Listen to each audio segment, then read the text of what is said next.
Ladies and gentlemen, palakpakan po natin, Congressman Alton Nieto!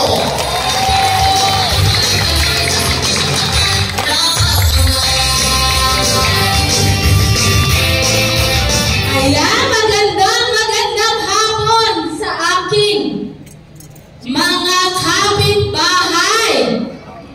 Ay, parang kulang ang ating energy, mga kapitbahay. Hindi pwedeng ganyan. Isa muna! Hep, hep! Isa pa! Hep, hep!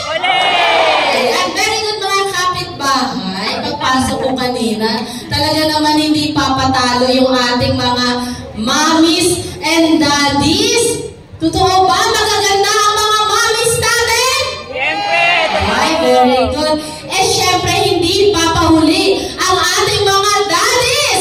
Mga guwapo ba? Siyempre! Ay, parang ang konti. Mga guwapo ba ang daddies natin?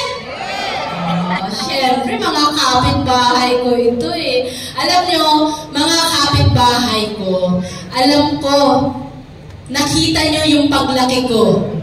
Ayan, nakikita ko pa dito yung mga binibilhan ko ng mga candies, si Ate Titas, si Ate Marie, at sila Kuya Eddie paikot na nandito. At syempre, ayun si Kuya Eddie mukhang sikat ko. Pero alam nyo, dito sa mga kapitbahay ko, masyado nang malalim yung ating pagsasama. Tama ba ako? Na to the point na kayo na yung tumatayong nanay ko. Kasi alam niyo naman, yung kaibigan niyo ay nasa heaven na. Siyempre, sabi ng mami ko, sabi niya, anak, huwag ka mag-alala dahil yung mga kapitbahay ko na kaibigan ko ay hindi ka nila pababayaan. Tama po ba ako? Kasi kanina pagpasok ko, ang naalala nila si Mami kasi nga medyo namimiss na nila si Mami. Kaya sobrang ako nagpapasalamat sa pagmamahal niyo sa pamilya ko at sa lalong-lalo na sa aking Mami. At syempre yung iba dito, kahit senior citizen na, mga best friend ko pa. Nakita ko yung best friend ko dun sa dulo, inaaway ako. Nasaan na yun?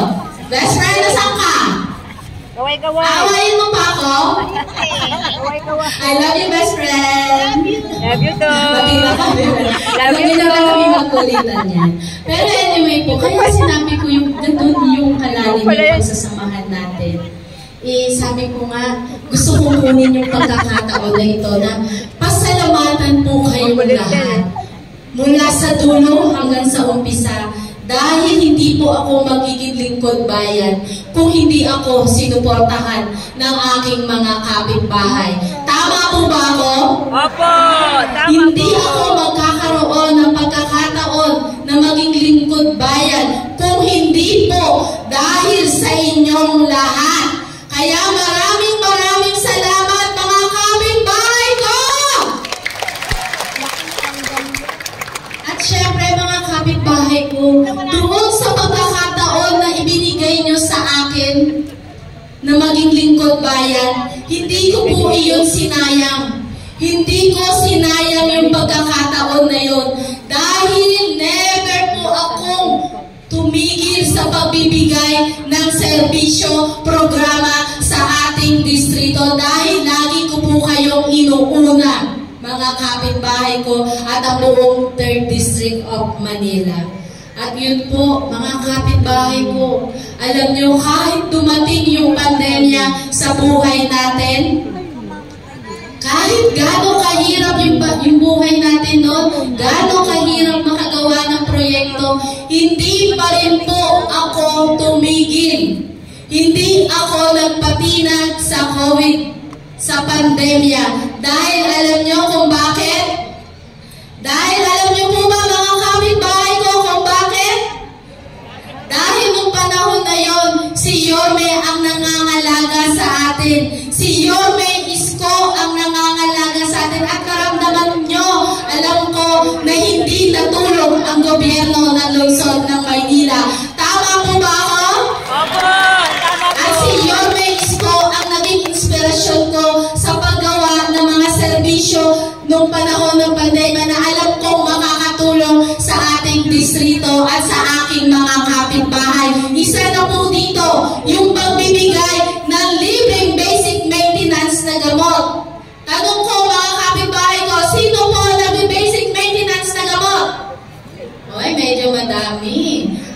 alam niyo po, ang inyong anak ay namimigay ng losartan, amlodipine, metformin, simvastatin, at vitamin B complex noong panahon ng pandemya.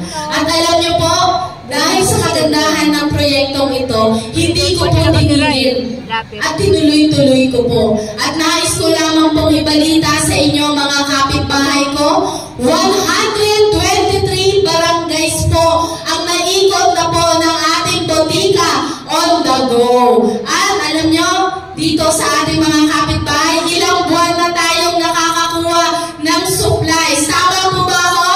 Opo.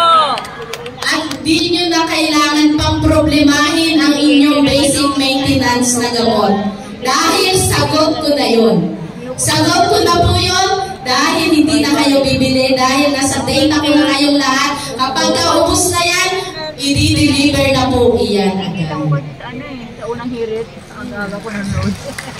At syempre, yung pambibili nyo dapat ng gamot, ilalaan nyo na lang yan sa iba. Tama ba ako? Pwedeng papaparlor ng mga senior natin, di ba?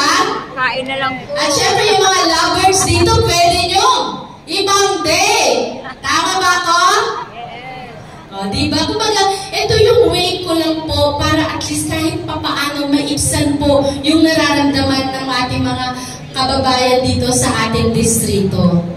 At syempre po, hindi rin, kung sa baba, hindi tayo tumigil. Ganon din po tayo sa konseho. Hindi rin tayo nagpabaya pagdating sa konseho na kung saan kasama ko nga dito si Tol Sarkal, ang ating konsehal Tol Sarkal. Kami ang naging boses nyo pagdating sa distrito.